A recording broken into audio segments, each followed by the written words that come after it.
we're going to do a quick word association game. Some of you have seen us do this. And here's what I want you to do is I want you to yell back up to me the first word that comes to mind when I say salesperson.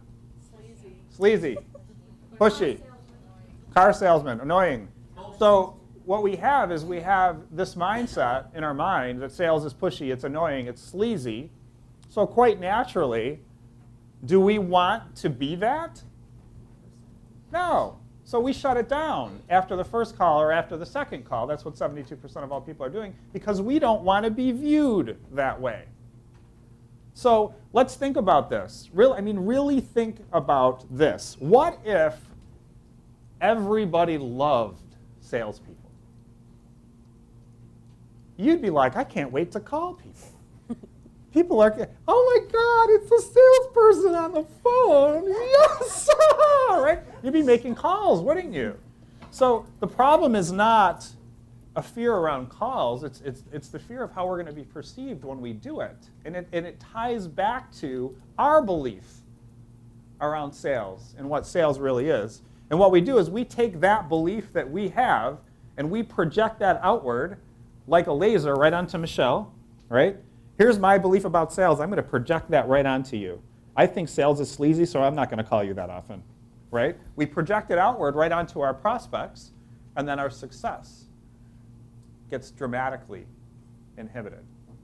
So let's talk about what sales really is. And I remember when this started to shift for me. You'll notice Nancy and I, we're going to share a lot of personal stories because that's what we're teaching from is our personal story. This was a few years back. I remember being in an audience of a previous mentor of mine. And the mentor or person on the stage said this. And this is a writer-downer, if you ask me. He said, sales is not something you do to someone. It's something you do for someone. Sales is not something you do to someone, it's something you do for someone.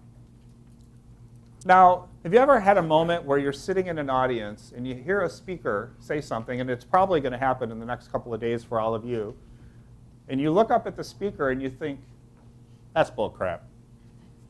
That's bull crap. I resisted it.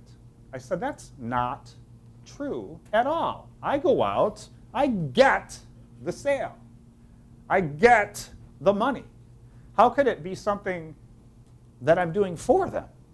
How could it be that sales is not something you do to someone, it's something you do for someone? And then I realized this. I started to ponder and I said to myself, I said, wait a second. This person is up in front of the room and they're doing a lot better than I am. They're probably around $5 million. I'm sitting in the audience and I'm trying to break six figures.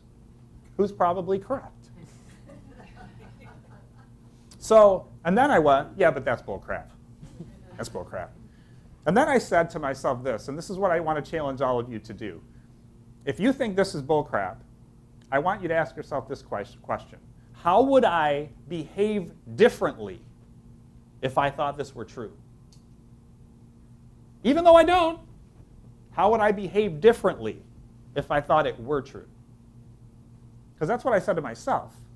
And what happened was I started to prospect more. I started to promote more. I started to put our message out more, even though I didn't believe it, right? So I'm putting this stuff out there. Here's what happens. We got more clients. As we got more clients, our clients got better results.